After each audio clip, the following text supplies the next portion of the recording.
Eu vou contar uma história para vocês. Há 20 anos atrás, eu vi uma das histórias mais tétricas que eu já vi na minha vida.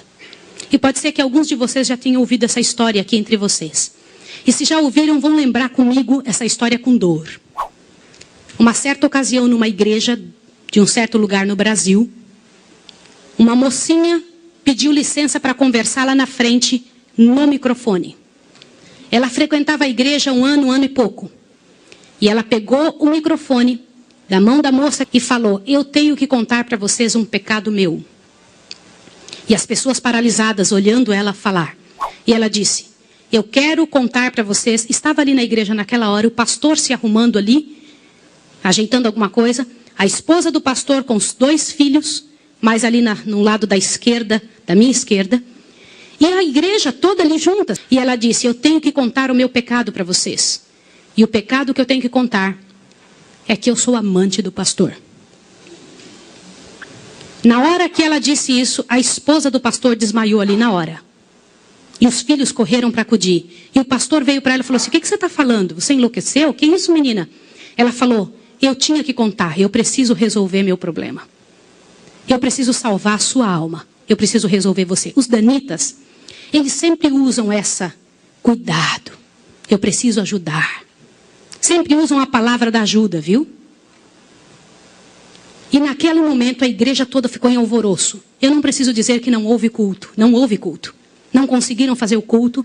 A esposa do pastor foi levantada dali, foi levada lá para fora.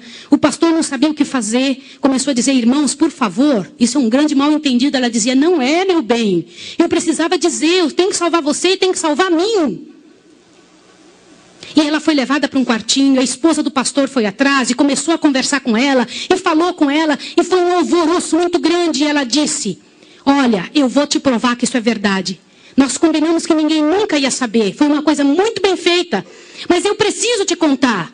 E falou para a esposa do pastor, prestem bem atenção no que eu vou dizer. Falou: só tem uma maneira de você me acreditar, vem aqui.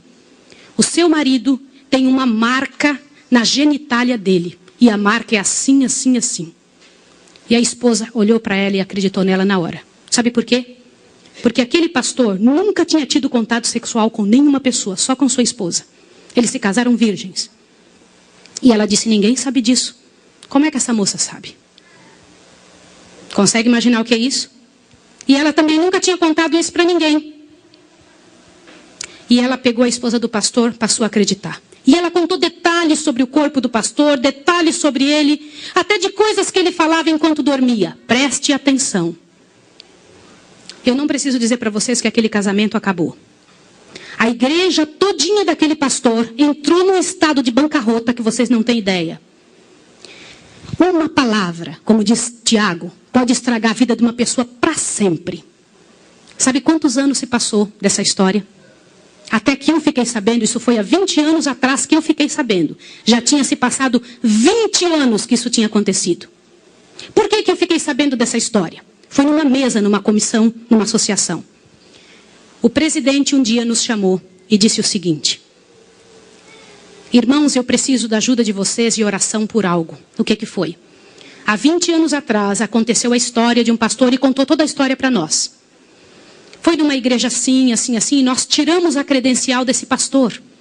E esse pastor foi para um sítio e ficou sozinho. A esposa dele é casada, tem outros filhos, está vivendo a vida dela. Mas eu fui chamado, olha o presidente nos contando. Eu fui chamado há alguns dias na casa de uma senhora com os cabelos todos brancos morrendo de câncer. E essa mulher morrendo de câncer pediu muito para falar com o pastor. Mas tinha que ser o presidente da igreja. E eu fui até lá porque eu sou o presidente. Quando eu cheguei lá, a mulher me contou que ela tinha sido a moça que tinha falado aquilo do pastor. A amante, a suposta amante do pastor. E ela contou para o presidente que ela havia inventado toda essa história. Mas como que ela sabia dos detalhes do corpo do pastor? Na ocasião em que ela tinha se apaixonado pelo pastor, ela trabalhava como faxineira dentro do hospital. E o pastor foi internado, prestem atenção, internado uma cirurgia de apêndice e passou muito mal. E ela era amiga de uma enfermeira. E entrou dentro do quarto junto com a enfermeira, destampou o corpo do pastor e olhou o corpo do pastor todo, durante o tempo em que o pastor estava dentro do hospital em coma. E quando o pastor falava algumas coisas, ela ouviu o que o pastor falou e ela olhou os detalhes do corpo do pastor e guardou. Satanás plantou na cabeça dela 1 ano e ela formulou e acabou com a vida do pastor. E o presidente pegou uma credencial, foi lá no sítiozinho onde o pastor o coitado daquele pastor, o caluniado, estava, e chegou para ele e falou, junto com uma comitiva dos irmãos: pastor, eu vim aqui te entregar a sua credencial de novo, nós descobrimos que era mentira. Sabe qual foi a resposta do pastor, irmão? O pastor disse assim: vocês me devolvem minha família e meus filhos também? Vocês me devolvem minha reputação? Se vocês não devolverem junto, eu prefiro ficar aqui. E esse pastor, uns dias atrás, eu soube que ele morreu lá naquele lugar. Quem foi a assassina daquele pastor? Não foi só aquela mulher, foram todos que falaram junto. Porque, gente, quando acontece um inferno desse, uma multidão de gente sofre, uma multidão de gente fica machucado. Meus irmãos, vocês me perdoem ter que falar sobre isso, mas é verdade. Existem muitos lugares que eu tenho muito medo de pregar, mas eu vou igual se me chamam.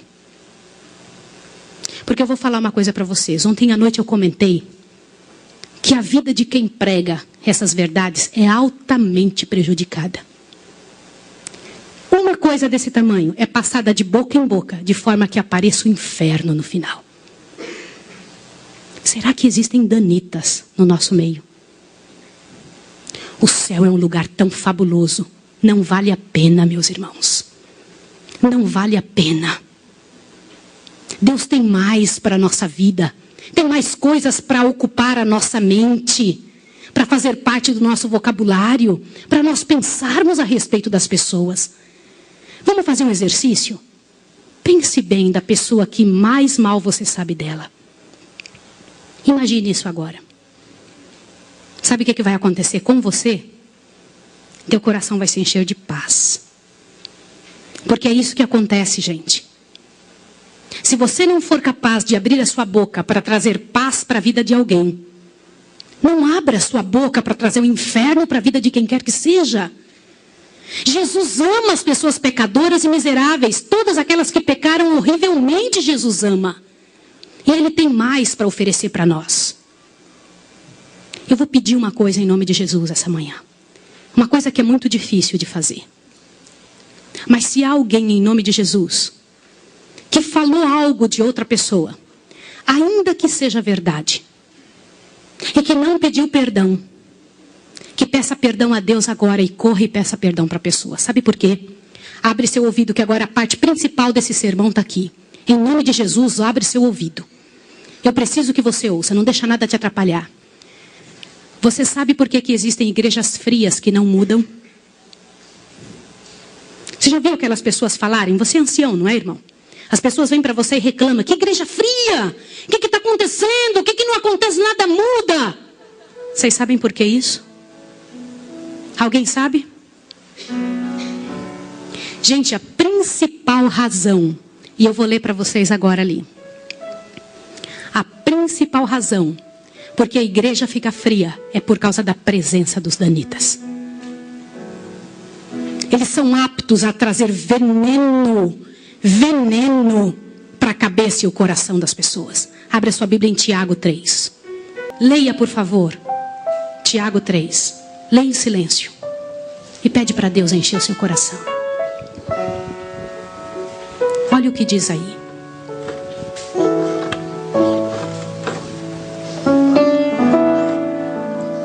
Meus irmãos, aqui na Bíblia diz que quem se acha juiz dos outros vai receber um juízo mais severo.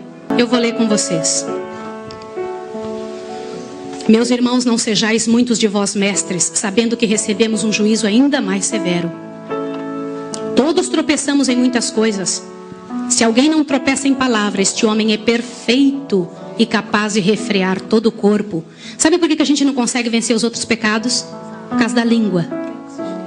Aqui está escrito isso, vocês acabaram de ler isso. Avante. Ora, quando pomos freios na boca dos cavalos, para que nos obedeçam, conseguimos dirigir todo o corpo. Vede também os navios que, sendo tão grandes e levados por impetuosos ventos, como um pequenino leme, se voltam para onde queria o impulso do timoneiro. Assim também a língua é um pequeno membro e se gaba de grandes coisas. Vede quão grande bosque tão pequeno fogo incendeia. A língua também é fogo, mundo de iniquidade situado entre nossos membros. Ela contamina todo o corpo, inflama o curso da natureza e é por sua vez inflamada por quem? Pelo inferno. Irmãos, em nome de Jesus, quando algum irmão vier falar mal de quem quer que seja, ainda que você saiba que é verdade, ore com essa pessoa, peça por ela, peça por você, porque não só Satanás está usando aquela pessoa, mas está tentando encontrar em você um meio de te acabar com a sua história e te levar a ser um danita também. A diferença em nome de Deus para quem se entrega. Vocês sabem, quando a gente tem 20 anos de idade, a gente se preocupa com o que os outros pensam a respeito da gente. Quando a gente tem 40, a gente não se importa com o que os outros pensam a respeito da gente. Mas quando a gente tem 60 anos, a gente descobre que as pessoas nunca pensaram em nós de verdade.